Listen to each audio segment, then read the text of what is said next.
ఈరోజు కోర్టుకి ఏం చెప్పారంటే కండిషన్లో లేదు, డొక్కు వాహనమే ఇచ్చాము, దానికి స్పేర్ పార్ట్స్ రావాల్సిందని చెప్తారు. ఆ డొక్కు వాహనం ఒక మాజీ ముఖ్యమంత్రికి మొత్తం భద్రత పీకేసి, భద్రత తీసేసి, సెక్యూరిటీ మొత్తం తీసేసి ఆయనకి ఆ వాహనంలో ఆయన్ని ఇప్పుడు వినుగొండగా పంపించాలి. దారిలో ఏదో ఒకటి జరగాలి. ఇక్కడ మీరు ఇచ్చినటువంటి నోటేంది? ఈరోజు ప్రభుత్వం తరపున పీపీ చెప్పిన మాటలేంటి? అక్కడ స్పేర్ పార్ట్స్ దొరకలేదట. ఎందుకు సార్ ఆ వాహనం తీసుకోవచ్చు కదా, మారుతి 800 ఉంటాయి కదా, పాతది 2018 మోడల్ అట, అది ఇచ్చారట. ఈయనైతే పాపం చాలా బాధలో ఉన్నారు ఇప్పుడు.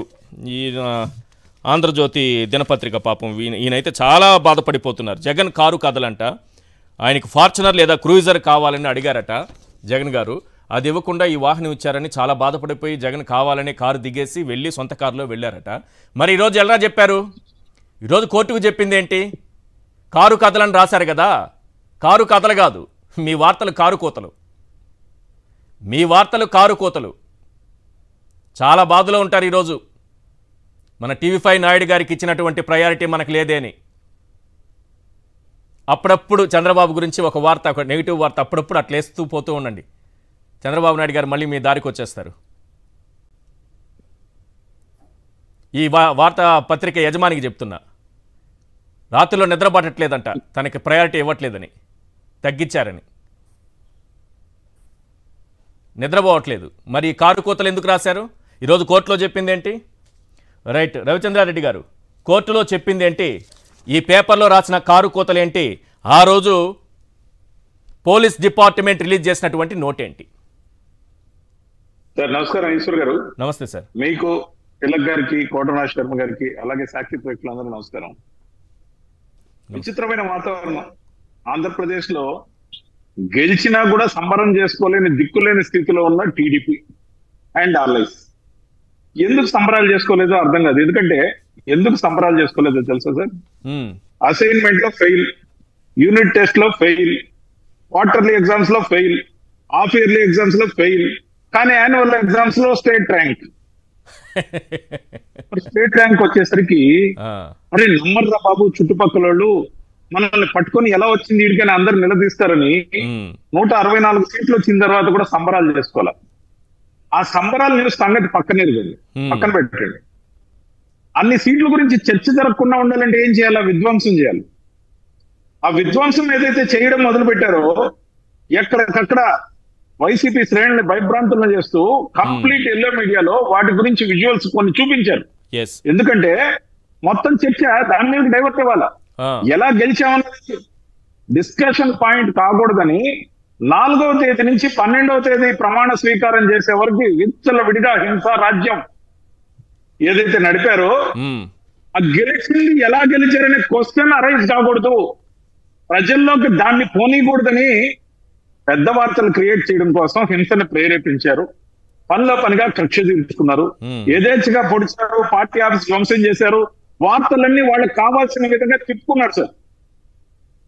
ఖచ్చితంగా కూడా 4వ తేదీ నుంచి 12వ తేదీ ప్రమాణ స్వీకారం చేశాక అప్పుడు ఊపిరి పీల్చుకొని అమ్మ ప్రమాణ స్వీకారం చేశాం, మనం అధికారంలోకి అఫీషియల్ గా వచ్చాం. ఈ రోజు నుంచి కనుసైగతో శాసించడం, యథేచ్ఛగా అనఫిషియల్ ఆర్డర్స్ ద్వారా అందరినీ రిజైన్ చేయాలని, అన్ని యూనివర్సిటీలు వైస్ ఛాన్సలర్ ని ఏదైతే భయభ్రాంతులను చేసి ప్రతి ఒక్క పదవి ఏదైతే టెన్యూర్ ఉన్నా కూడా ప్రతి ఒక్కరిని బలవంతంగా రాజీనామాలు గుంజుకునే విధంగా చేసి ప్రతి ఒక్కరిని కూడా ఇబ్బంది పెట్టి ఎక్కడా కూడా కొత్తగా పోస్టింగ్ ఇచ్చే వాళ్ళల్లో ఒక ఐఏఎస్ కావచ్చు, ఒక డిఎస్పీ కావచ్చు, మరింకోళ్ళు కావచ్చు, ఎవరికి రెడ్డి అన్ని ఉంటే పక్కన పెట్టేయమని నిష్కర్షగా చెప్పిన చంద్రబాబు నాయుడు గారు రెడ్లను అందరినీ యథేచ్ఛగా వాడుకొని అధికారంలోకి వచ్చిన మాట వాస్తవం.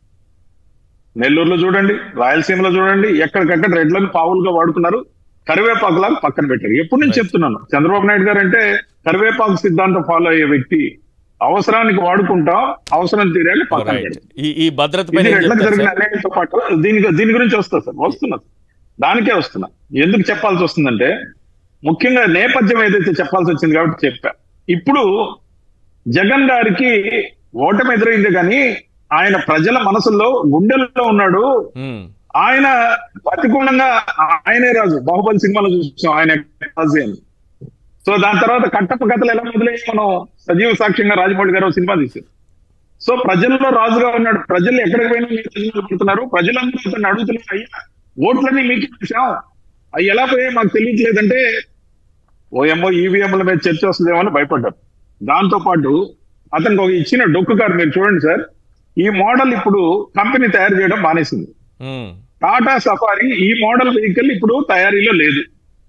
పోనీ మేమేమన్నా మీరు వాహనం ఇస్తేనే మేము ఇంటి బయటకు వస్తామనో, లేకపోతే మాకు వాహనానికి డబ్బులు లేవనో మేమేం దేవుడించడం వల్ల మేము మాకు ఇష్టం వచ్చిన హై ఎండ్ కార్ పెట్టుకుంటాం, బుల్లెట్ తెప్పించుకుంటాం, మా సేఫ్టీ మేమే చూసుకుంటాం, పర్మిషన్ ఇవ్వండి. మీరు పర్మిషన్ ఇవ్వడానికి అధికారం మీ చేతిలో ఉంది కాబట్టి మేము తెచ్చే వెహికల్ అనుమతించమని మేము జామర్లను ఏర్పాటు చేసుకునే శక్తి స్తోమతలు ఉన్నా కూడా అధికారికంగా పర్మిషన్ కావాలి కాబట్టి అధికారం వాళ్ళ చేతుల్లో ఉంది కాబట్టి ఎట్టి పరిస్థితుల్లో పర్మిషన్స్ ఇవ్వకుండా కారణాలు చెప్తూ పట్టుబడిపోయినప్పుడు కోర్టుకి ఏదో కథలు చెప్పి టైం బై చేస్తూ ఆయన ట్రావెల్ ని ప్రతిరోజు ప్రశ్నార్థకం చేసి ఈ ట్రావెల్ సేఫ్ కాదు. ముఖ్యంగా సార్ ఒక కాన్వాయ్ అంటే మెయింటైన్ చేస్తే ఒక కాన్వాయ్ లో 4 కార్లు ఉండొచ్చు, 6 కార్లు ఉండొచ్చు, సిమిలర్ నెంబర్ తో సిమిలర్ కలర్ లో ఉంటాయి సార్. ఒక బుల్లెట్ ప్రూఫ్ వాహనం ఏదైతే ఇస్తారో వాళ్ళు ఏదైతే కేటాయించిన దానికి సేఫ్టీ స్టాండర్డ్స్ లేకుండా కేటాయించడంతో పాటు ఆ వెహికల్ ప్రత్యేకంగా ఐడెంటిఫై అయినప్పుడు అతను దాంట్లో మాత్రమే ప్రయాణం చేయాలి. ఆ కలర్ కారు, ఆ కలర్ కి ఉన్న సింగిల్ ఐడెంటిటీ ఏదైతే ఉందో శత్రువులకు ఈజీగా టార్గెట్ అవుతుంది. అంటే జగన్మోహన్ రెడ్డి గారు సార్ అది భద్రత కోసం ఉపయోగించే బుల్లెట్ ప్రూఫ్ వాహనం ఒక మాజీ ముఖ్యమంత్రికి ఉపయోగించే వాహనంలా ఉందా? ఈ హైదరాబాద్ లో సెకండ్ సేల్స్ లో రోడ్డు మీద పెట్టుంటారే ఆ విధంగా ఉందా? ఎందుకంటే స్పేర్ పార్ట్స్ దొరకలేదన్నారు కదా వాళ్ళు అన్నారు కాబట్టి కోర్టు ముందు ప్రభుత్వం ఆల్మోస్ట్ స్క్రాప్ వెహికల్ తెచ్చి అక్కడ పెట్టారు sir. To disappoint with disgraceful act. నాకు తెలిసి ఇలా పెట్టడం వెనుక రెండున్నాయి. ఒకటి ఆయన భద్రతకి హాని కలిగించేలా పాయింట్ నెంబర్ 1. పాయింట్ నెంబర్ 2, ఇలాంటి వాహనంలో ఆయన ప్రయాణం చేస్తే చూసి సంతోషించే సైకో మనస్తత్వం ఉన్న వారి కోసం ఇది ఏర్పాటు చేశారేమోనని. 100% there is no doubt about it sir. ఒక్కటే గుర్తు, జగన్మోహన్ రెడ్డి గారు అభిమానులు తలా ₹1 వేసిన హై ఎండ్ కారు కోట్లల్లో పెట్టి కొనుక్కోగలరు. ఒకవేళ ఎవరు స్పాన్సర్ చేయకపోయినా దేవుడి దేవుళ్ళు ఆయన కొనుక్కోగలరు. లేదంటే పార్టీ సమకూరుస్తుంది, పార్టీ వ్యవస్థీకృతంగా ఉంది. కానీ కాన్వాయ్ అంటే what is the meaning of convoy? Convoy అంటే ఒక వెహికల్ తర్వాత ఒక వెహికల్ పోవడమా? సేఫ్టీ స్టాండర్డ్స్ ఒకే నంబర్ తో మరి 4, 6 వెహికల్స్ ముఖ్యమంత్రి గారికి ఎందుకు ఉంటున్నాయి, ప్రతిపక్ష నాయకుడికి ఎందుకు ఉండకూడదు? అంటే మీరు ఇచ్చిన డొక్కు కారు, స్టాండర్డ్స్ లేని కారు, స్క్రాప్ కారు, ఆ కార్ ని మీరు ఒకే కలర్ లో సపరేట్ గా ఐడెంటిటీ ఉండేటట్టు ప్రొవైడ్ చేసి ముఖ్యంగా అభిమానులు కానీ పార్టీ కార్యకర్తలు కానీ ఒక కాన్వాయ్ మెయింటైన్ చేసేదానికి మేము 4 కార్లు అనుమతిస్తాం, 50 కార్లు అనుమతిస్తాం. మేము సరే అనుకుంటే మా పార్టీ తరఫున 100 కార్లు రోడ్లు ఎక్కుతాయి సార్. 100 కార్లు రోడ్లు ఎక్కుతాయి. ఏ బండిలో ఉన్నట్టు తెలుసుకోవడమే కష్టం. అటువంటిది కావాలని ఐడెంటిఫై అయ్యేట్టు ఒక డొక్కు కారు ఇచ్చి ఆ కలరు అన్ని మెన్షన్ చేసి శత్రువుకి టార్గెట్ అవ్వదు. అంటే అయ్యన్న పాత్రుడు గారు ఇప్పుడు స్పీకర్ గా ఉన్నారు కాబట్టి స్పీకర్ హోదాన్ని గౌరవించాలి, ఖచ్చితంగా గౌరవిస్తాం. కానీ ఆయన స్పీకర్ గా రాకముందు పిచ్చాపాటిగా ఈవినింగ్ కూర్చున్నప్పుడు వ్యక్తిగత సంభాషణలో ఏం మాట్లాడారు సార్? అతను ఓడిపోయాడు కానీ చావలేదని ఏదైతే పిచ్చాపాటి సంభాషణలు మాట్లాడుకుంటారో, ముఖ్యంగా చంద్రబాబు నాయుడు గారు రాజధాని అమరావతి గురించి, దాని అభివృద్ధి గురించి చెప్తున్న విషయాలకి ఆ ల్యాండ్ కి ఇంకా భూమి రానప్పుడు తిరిగి జగన్మోహన్ రెడ్డి గారి అధికారంలోకి వస్తే అలా దాని పరిస్థితి ఏందని డౌట్ ఎక్స్ప్రెస్ చేసినప్పుడు ఆ భూతాన్ని శాశ్వతంగా భూస్థాపితం చేస్తామని ఒక ముఖ్యమంత్రి స్థానంలో ఉన్న వ్యక్తి మనస్తత్వం ఏ విధంగా ఉందో మీరు చూడండి.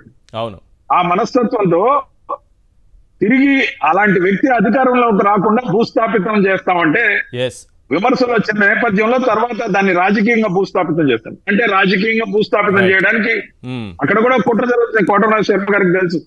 ఎలాగైనా కానీ జగన్మోహన్ రెడ్డి గారిని మసిపూసి మారేడుపై చేసి ఏదో ఒకటి 2 సంవత్సరాల కన్నా ఎక్కువ శిక్ష పడేలా చేసి డిస్క్వాలిఫై చేసి అతను రాజకీయాలు ఎలాగైనా వైఎస్ఆర్సీపీ లేకుండా పోవాలి, లేకపోతే నాకు కానీ నా పార్టీకి కానీ రాబోయే భవిష్యత్తుకు కానీ గ్యారంటీ లేదని ఇప్పుడున్న ప్రభుత్వం ఏదైతే ఆలోచిస్తుందో దానికి కూటమి వత్తాసు సోకాల్డ్ పార్టీలు ఎవరైతే ఉన్నారో పవన్ కళ్యాణ్ గారి పార్టీ, బీజేపీ సంపూర్ణంగా వత్తాసు పలుకుతున్నాయి. అసలు వ్యక్తిగతంగా వాళ్ళ మీద వాళ్ళకి నమ్మకం లేని వాళ్ళు, ఒక యూనిట్ టెస్ట్ పాస్ కాలేని వాళ్ళు, ఒక అసైన్మెంట్ ఫెయిల్ అయిన వాళ్ళు, ఒక క్వార్టర్లీ ఎగ్జామ్ కు డుమ్మా కొట్టిన వాళ్ళు, ఒక హాఫ్ ఇయర్లీ అంటే భయపడ్డ వాళ్ళు, యాన్యువల్ ఎగ్జామ్స్ లో మాత్రం ర్యాంక్ హోల్డర్స్ వాళ్ళు ఎలా పాస్ అయ్యారని ఓట్ ఫర్ డెమోక్రసీ ఒక రిపోర్ట్ ఇచ్చింది. తర్వాత వినిపిస్తాం అది కూడా. పోటీ చేస్తారో తెలియదు సార్, విచిత్రం చెప్తా. యా 10 మంది పోటీ చేసిన బీజేపీలో ఎవరు ఎక్కడి నుంచి పోటీ చేస్తారో, అభ్యర్థులు ఎవరో, వాళ్ళ ప్రొఫైల్ ఏంటో ఆఖరి నిమిషం వరకు సస్పెన్స్. 21 మంది ఎవరు ఎక్కడి నుంచి పోటీ చేస్తారో, అభ్యర్థులు ఎవరో, వాళ్ళ ప్రొఫైల్ ఏంటో ఇంకా పెద్ద మిస్టరీ. ఇకపోతే తెలుగుదేశం పార్టీ పోటీ చేసిన వాళ్ళందరూ పాపం 144 సెక్షన్ విధించుకొని 144 మెంబర్స్ పోటీ చేస్తే, ఆహా వాళ్ళు గెలిచారు సార్, 9 తీసి మిగతా అన్ని గెలిచారు. ఇంకొక ఆయన 100% స్ట్రైక్ రేట్ అంటాడు, ఇంకొక ఆయన 80% అంటాడు, ఓట్ ఫర్ డెమోక్రసీ అనేటటువంటి సంస్థ ఇచ్చినటువంటి డేటా 80% అంటాడు. మేము మాత్రం 175 11 అన్నట్టు. అది కూడా మాట్లాడదాం, వద్దాం దాని వరకు.